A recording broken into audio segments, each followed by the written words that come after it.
Dandadan est chelou, perturbant, étrange, et aussi...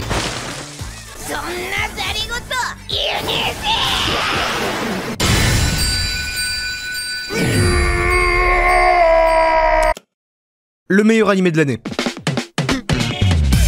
Au cas où vous seriez confus, ça, c'est Dandadan. Et ce qu'on vient de voir, c'est un petit chat parlant qui est en fait l'esprit puissant d'un yokai d'une grand-mère qui peut courir jusqu'à 100 km/h et qui joue au baseball avec la couille du garçon qu'il avait perdu dans son tunnel maudit, qui lui permet maintenant de se transformer en yokai ultra stylé. Et là, s'il joue au baseball, c'est pour lui remettre en place la couille, alors qu'elle attend cette vieille dame de 80 ans au gros sein très peu vêtu, qui est aussi une exorciste très puissante qui combat avec un crayon, de faire un home run avec la couille. Et c'est sa petite fille qui l'encourage dans un coin. Cinéma absolu. Mais il ne faut pas vendre la peau du juif avant de l'avoir brûlé.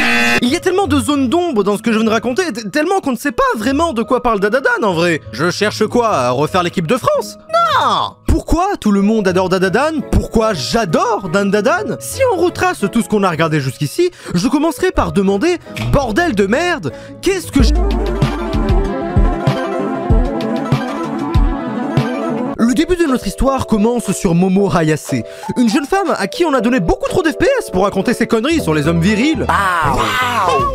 Mais vous verrez que ce n'est pas pour rien. Elle est trop belle, elle est énergétique, elle a plein d'amis racistes qui viennent de Discord, et elle aime les hommes.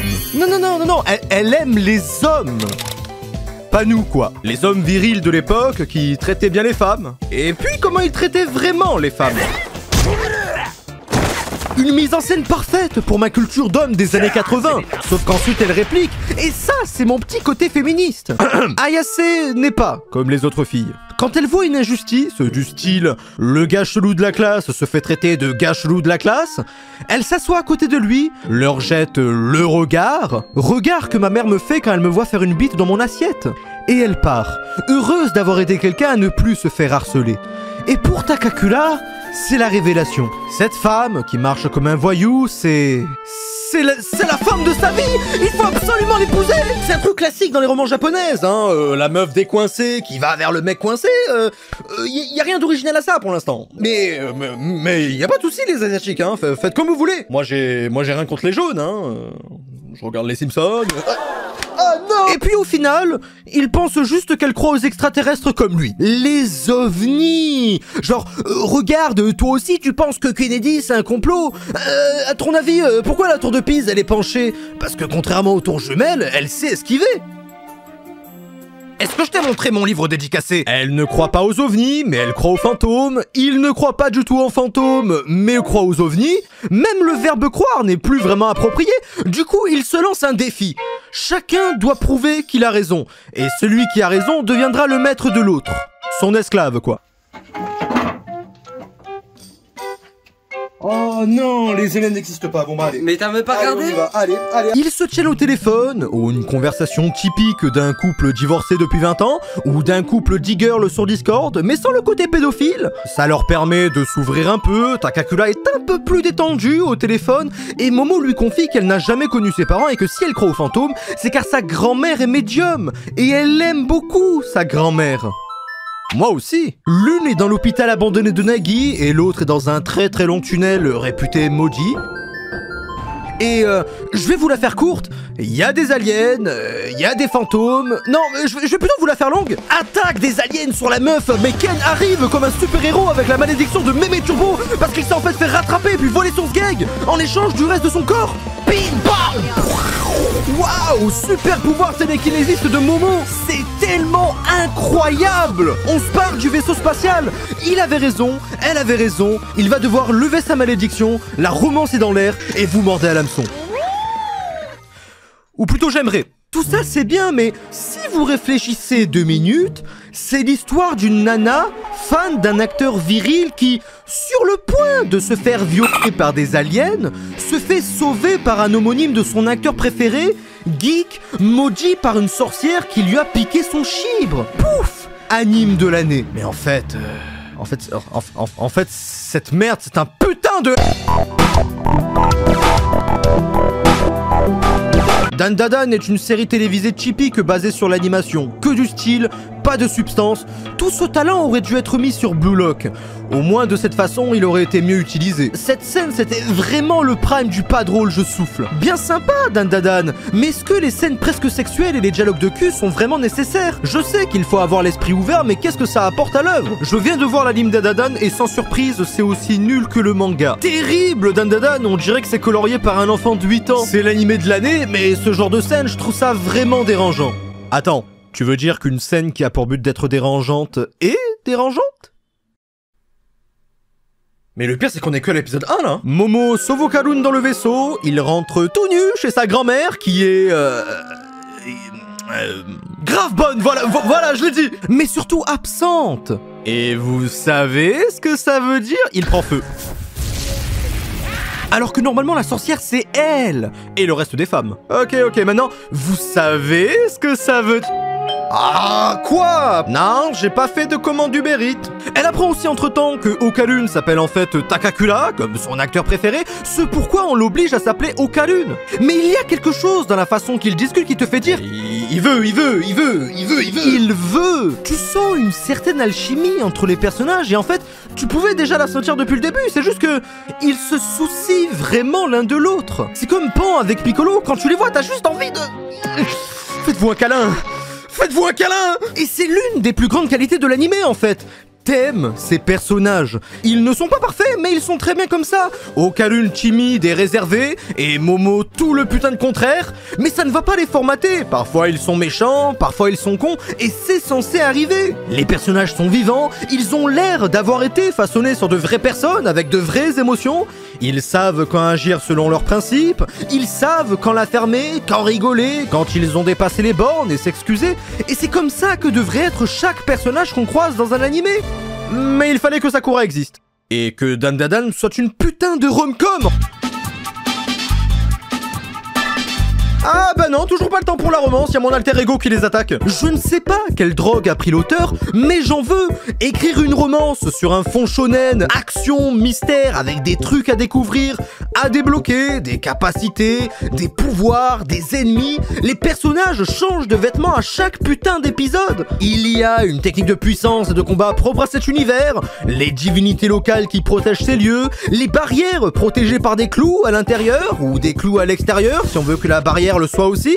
C'est incroyable. Il y a des sumo géants, le monstre du Loch Ness, des aliens, des yokai, la danse de Rihanna dans l'opening, ceux dans le fond une référence à Carlton dans Le Prince de Bel-Air. Tout ça dans une putain de romance. Non, de comédie romantique. Parce que c'est drôle. Okarun perd son gag, puis ses couilles, et il y a cette espèce de meuf qui tripote cette orbe dorée sans savoir que c'est la couille d'Okarun. Ce putain de chat qui est un yokai extrêmement puissant et qui mange tes nouilles avec une fourchette. Cette grand-mère qui est censée avoir 80 balais. C'est drôle. Que si vous le regardez en bonne compagnie.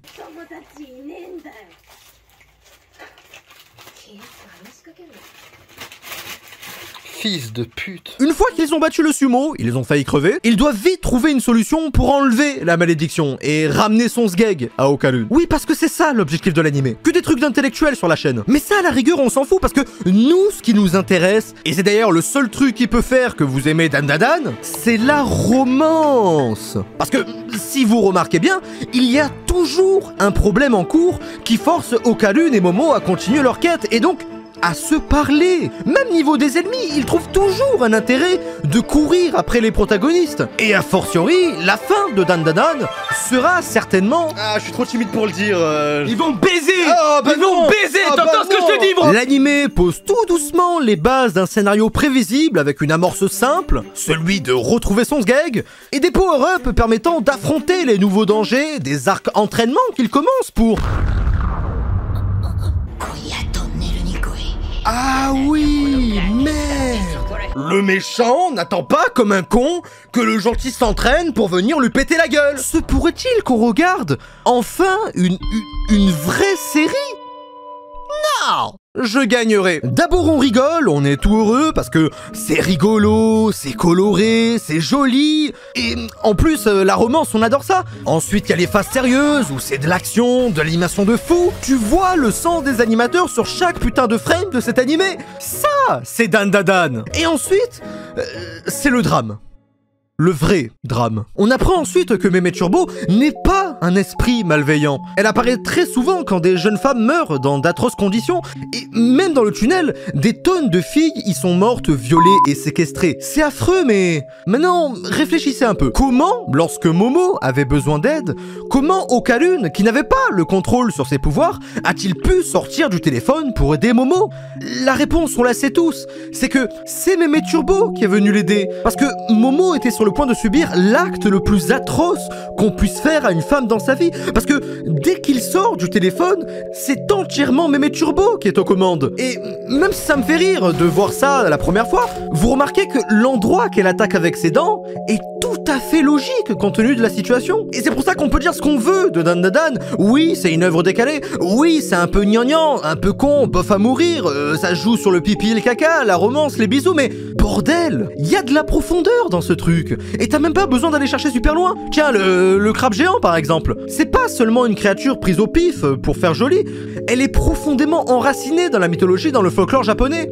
Le crabe est inspiré du Hikegani, une espèce de crabe japonais à la forme de visage sur la carapace, et on dit de ces visages qu'ils sont les visages des samouraïs morts et noyés lors de la bataille de Dan no Ura. Sauf que dans Dandadan, là le crabe porte sur sa carapace les visages des filles qui ont souffert des morts horribles dont on a parlé avant. Et c'est pour ça qu'il est avec Mamie Turbo. Et c'est surtout pour ça qu'elle l'aide. Et son histoire, malgré tout ce qu'on dit, apporte une autre couche de complexité en plus à des personnages qu'on ne pensait pas du tout pouvoir ressentir de la compassion en premier lieu. Quand au tout début, elle voit un jeune homme entrer dans son tunnel où des filles y sont mortes de façon horrible par des hommes encore plus horribles encore, ces mots ne font pas seulement office de vanne au tout début, mais de vrais avertissements à l'homme venu profiter de jeunes femmes. Et le putain d'épisode 7. Le putain d'épisode 7. C'était master. Dandadan est bien plus qu'une romance, bien plus qu'une rom-com ou un shonen, c'est du putain de divertissement.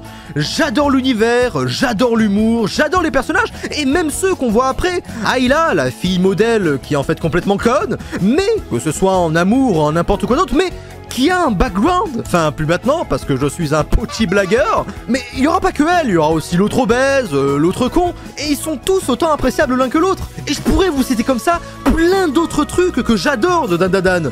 Par exemple, tous les personnages ont les yeux marrons, comme si on avait un vrai aperçu de la ressemblance à de vraies personnes, qui n'ont pas les cheveux du drapeau LGBT ou les yeux RGB de mon PC. Et à vrai dire, ça fait même bizarre si vous êtes habitué à regarder des animés depuis longtemps. J'aime aussi ce cliché de l'esprit maléfique qui finit par être domestiqué, apprécié et aimé des protagonistes et des spectateurs, mais essaye toujours de manipuler les protagonistes pour leur propre plan. Littéralement smile.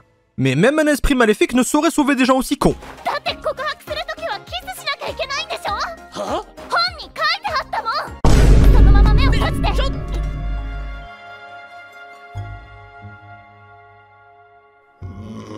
Sale pute! Sale pute! Dégage de là! Mais voilà, c'est pour dire quand même, même dans le plus simple des épisodes, la série arrive à te montrer des innovations que les fans attendent depuis 3 millions de putains d'années. Enfin, je veux dire, dans la plupart des cas, nous avons souvent le quiproquo du point de vue du concerné, et ensuite, le concerné qui arrive. Et là, tu dois te morfondre et faire des « Non, mais non, c'est pas ce que tu penses !» Alors que là, on nous montre d'abord le point de vue du concerné et ensuite on l'explique. Tu n'es pas forcément du côté du gars qui s'est mis dans cette situation. Ici on comprend direct le dégoût d'Ayase en voyant ça. Et c'est cool, putain. On pourrait croire que je radote, mais pas du tout, c'est très important. Surtout quand on parle de romance spécifiquement. Après, soyons sérieux, si je n'étais pas moi-même un fan d'animé, donc un mec obèse normal, je trouverais ça très chelou, et ça l'est. Parfois on a du mal à accepter les critiques qui disent que c'est étrange, que c'est hyper sexualisé ou problématique, mais peut-être est-ce justement parce que... C'est fictif! C'est fictif!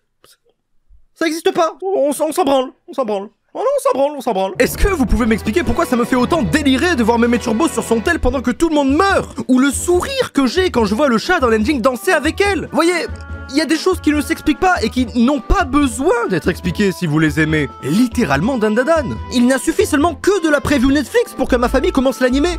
C'est ça Dandadan. Ça n'est a fortiori pas l'animé qui va mettre tout le monde d'accord, mais ça illumine tous mes jeudis soirs et me force à vivre pour attendre le prochain épisode. Ne vous tuez jamais, regardez Dan Da Dan. Même si toute cette merde aurait pu se finir bien avant. Je te laisserai me pomper les nibards. Si tu me laisses engloutir ton bazar. Ok.